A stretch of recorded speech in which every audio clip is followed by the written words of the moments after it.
Hello, this is Jimmy Holley. I want to welcome you to another teaching on biblical black history. I'm not going to prolong the time. We're going to get right into the word. But I just want to review a little bit of some of the things that we shared in the other teachings. What you need to do is go to my Facebook page and actually watch those previous teachings that I've done, so that you can kind of get caught up if you did not watch them. Because what we did is we established up until the time of Babel that everyone on the face of the earth were black. That Adam the first man was a black man, and all of his descendants, all the way up to the Tower of Babel, were black people. When at Babel is the place where they built the tower and the city and the tower, that they decided they was going to make it reach up to God. And the Bible said God came down to see the city that the children of men built.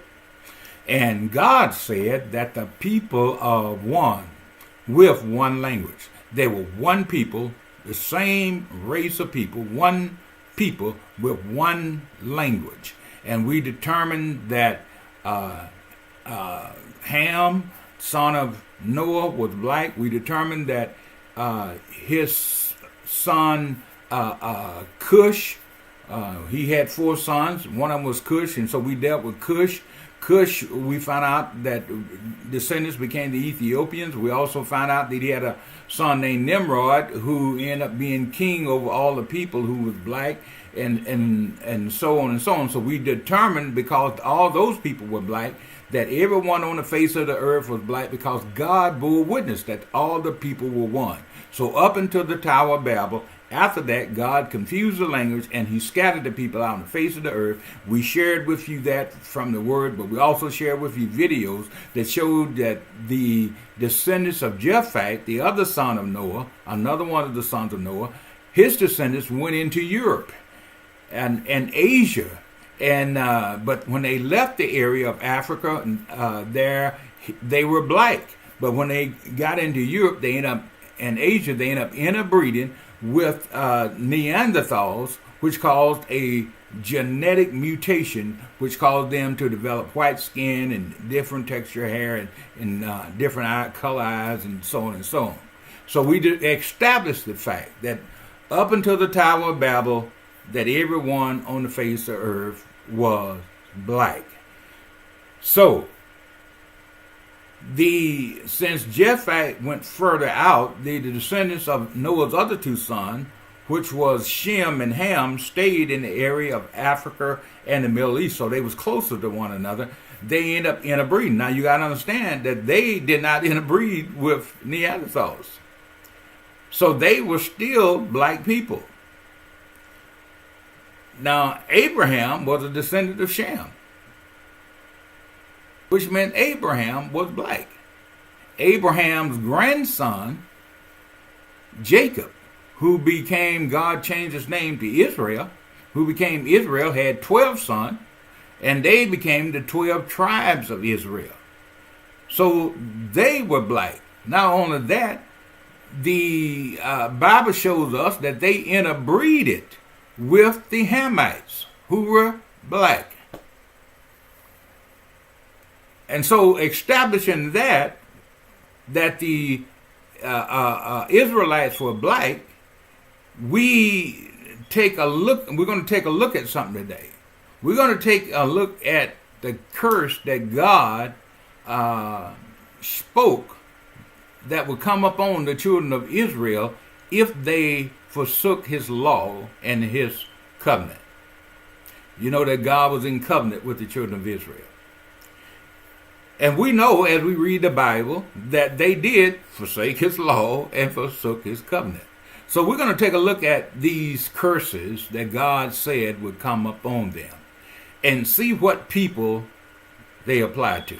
Now we're going to take a look at what God has spoke to Abraham, which is recorded in Acts the 7th chapter, verse 6. And it said, "And God spoke on this wise, that his seed," talking about Abraham, "should sojourn in a strange land, and they should bring them into bondage and entreat them evil 400 years. For 400 years. And the nation to whom they shall be in bondage will I judge, said God. And after that shall they come forth and serve me in this place. And of course, this happened when the children of Israel was taken into bondage into Egypt. And there they served as slaves for 400 years, and God raised up Moses to free them and to lead them out. Now the question is, did God say that this would happen again? Would it replicate itself? Would it be a repeat of it? Well, let's take a look at what God said to the children of Israel when he entered in covenant with them. That would happen to them if they violated his covenant and broke his laws.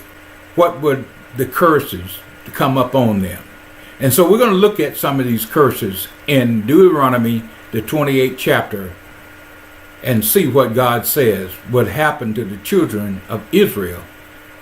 And then we'll be able to pinpoint from there, through history, what group of people this has happened to.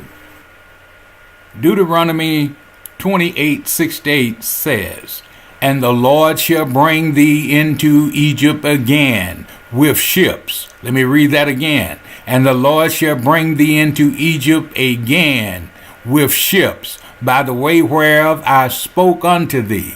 Thou shalt see it no more again.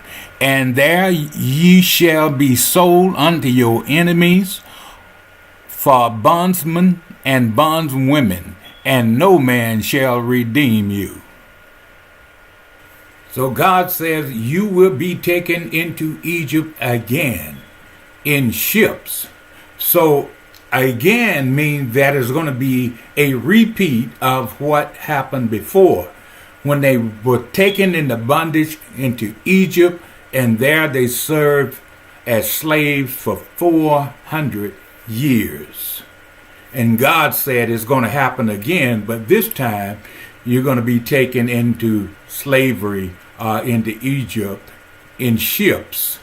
Now, we know it could not be talking about the literal physical location of Egypt, because Egypt and Israel border one another.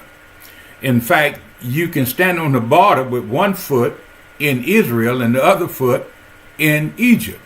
So there would be no need for ships. But understand that he's saying here that these people, whoever they may be, are going to be taken from that area that we know, we call today Africa, or that continent. And they were going to be taken into bondage in ships from that area. And so we need to look into history to see what people that happened to, especially from that specific location. And if you look at history, there is no other people other than the people that were brought from Africa into slavery. There's no other people in history. Let's continue. He goes on to say in Deuteronomy 28:48, Therefore shalt thou serve thy enemies, which the Lord shall send against thee, in hunger, and in thirst, and in nakedness, and in want of all things. And he shall put a yoke of iron upon thy neck, until he has destroyed thee. The Lord shall bring a nation against thee from afar, from the end of the earth, as swift as the eagle flieth, a nation whose tongue thou shalt not understand, a nation fierce in countenance, which shall not regard the person of the old, nor show favor to the young. So God said, I'm going to bring these people to take you captive from afar, from the end of the earth. They're going to come take you captive, and they're going to put a yoke of iron around your neck. And they shall be fierce of countenance, and they will not regard the person of the old or show any favor to the young. Slavery is brutal and cruel. Also within that 28th chapter, God says, you will betroth a wife, and another man will lie with her. You shall have children, but you will not enjoy them, for they will be taken into captivity. Now, if you cannot see this relating to the transatlantic slave trade that took our ancestors from the shores of Africa, then you don't know history. Because everything that God said that would happen, happened to us. We know that we were taken from the shores of Africa by ship. Just what God said. You'll be taken back into bondage, this time in ships. We know that those that took us did not regard the old or have any favor or compassion towards the young, because all was abused in slavery. We know that men in slavery married, and the slave master would come and take their wives and sleep with them, and there was nothing they could do about it. We know that they had children, and their children was sold into slavery, and they were separated from their children, so they could never enjoy their children. All of these things happened to our ancestors. We are their descendants. Another interesting thing it says that you will become a byword. You will become a byword. Byword means a word of degrading, insult, and there are many who have given us the byword of nigger, which is meant to be degrading and insulting. And not only is they give us that name, they proclaim that we are, which the word says, you shall become. And they say, you are a nigger. Do you know any other people that this could have happened to? Well, what are you saying, Pastor Holley? Are you saying that we are descendants of the children of Israel? Yes. Well, can you prove that? Well, I'm glad you asked. So let me start out. I need to start out by sharing a few things to lead up to the actual proof of who we are. Now, the descendants in Shem and Ham interbreeded. Now, I know a lot of people say that the Israelites went in and they killed off all the Canaanites, but that's not true. In Judges 3 and 5, this is what it says. And the children of Israel dwelled among the Canaanites, and Hittites, and Amorites, and Perizzites, and Hivites, and Jebusites. And they took their daughters to be their wives, and gave their daughters to their sons, and served their gods. So the Hamites and the Shemites interbreeded in the land of Canaan to produce the children of Israel. Well, it should be pretty clear by now that the children of Israel was a black nation of people. When you get a chance, though, go to the genealogy of Jesus, who descended out of the tribe of Judah. You will find it recorded in the first chapter of Matthew. And you're going to find some women mentioned in Jesus' genealogy. And that is really unusual, because you can find genealogy throughout the Old Testament. but you'll never see a woman recorded in genealogy. It's always men. So, but if you look at those women that are mentioned there, Tamar, who gave birth directly from Judah, of the first one of the descendants into the tribe of Judah. He was birthed through Tamar, a black woman. Then there was Rahab, and Rahab was a Canaanite woman that dwelled in the land of Canaan in the city of Jericho. And she's the one that helped the spies. And then a little bit later on, we find that it gives an account of Ruth, who was a black woman, who was a Moabite.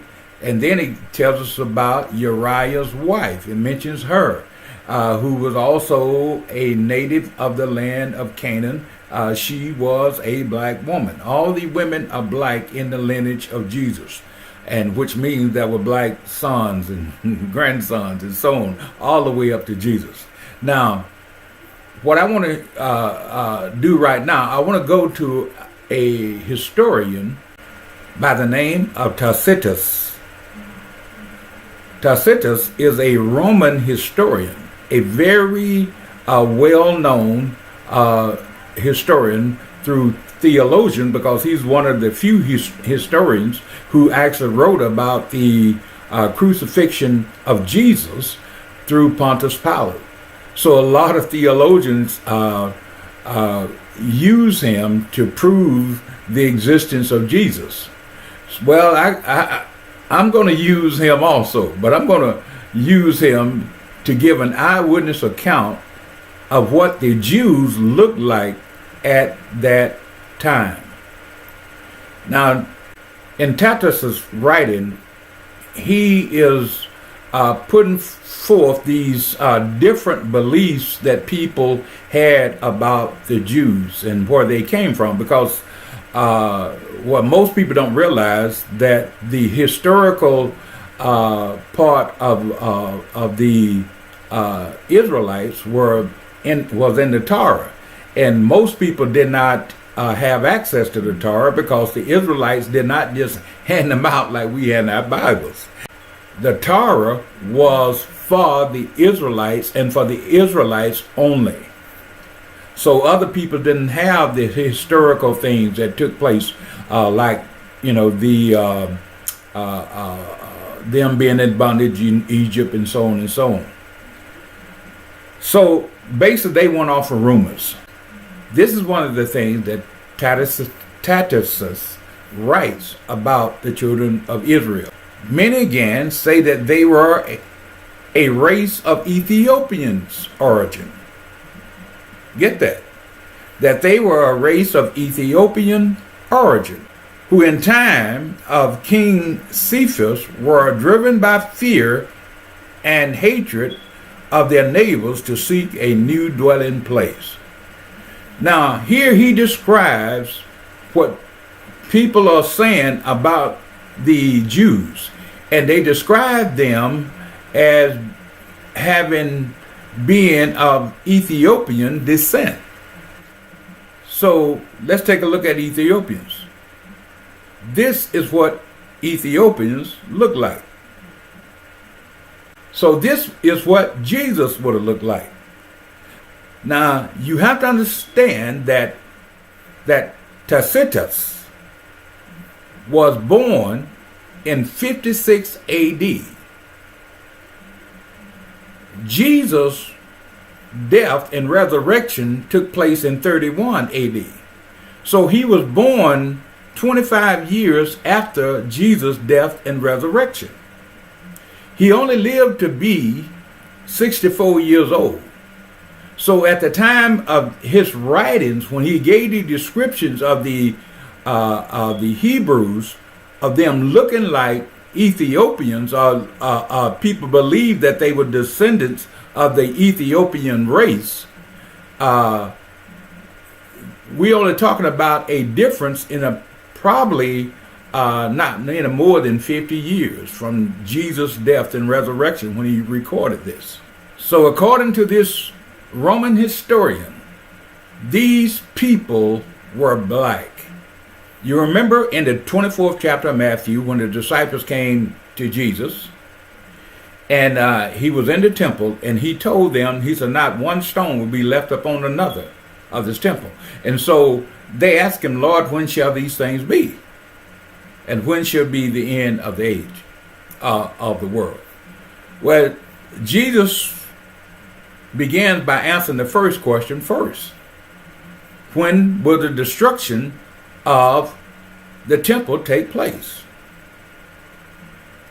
And so he goes through this, but he tells them when this happened that they should flee. He said, if you are out in the field when this attack comes, then don't go back in the city. If you're on the rooftop, then, so on and so on. He said, well, you need to flee. Well, this happened in 70 AD when Titus invaded Jerusalem and destroyed the temple. And according to historians, hundreds of thousands of Jews fled, Hebrews fled into Africa. Now I want to show you something. This is an actual map of Negro land. This is the map that the owners of the slave ships used to navigate to Africa to pick up the slaves. Notice this area right here. This is where they picked up the slaves. And notice it says the kingdom of Judah.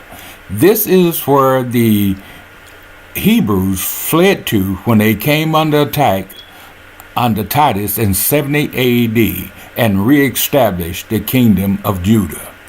This is where our ancestors were taken from and brought to America. So the answer to your question is yes, we are of one of the tribes of the Israelites, the tribe of Judah. My prayer is that the Holy Spirit has given you clarity in all things that we tried to bring across in His teachings. There is so much information that there's no way that I can compile it all down into a 20-minute video. So if you would like for me to come to your church organization to do a biblical Black history teaching seminar, my information is on the screen. Get in contact with me and I'll be more than happy to come. I want to ask you to share this video. It is important that this information get out. We're living in a prophetic time. It was 400 years ago, in the year of August of 1619, that our ancestors were first brought to the shores of America as slaves. You remember the bondage that Israel was in Egypt, and God foretold that that would repeat itself. Well, they were there 400 years. And in August of this year marked the beginning of our 400 year. But right now, there's some preliminary things that God is doing by His Spirit. And there's an awakening that's taking place around the world. And so it is important that you be a part of this awakening and help us get this information out and do your own research. Well, until next time, this is Jimmy Holley saying, may God bless you and may you bless someone else. Shalom.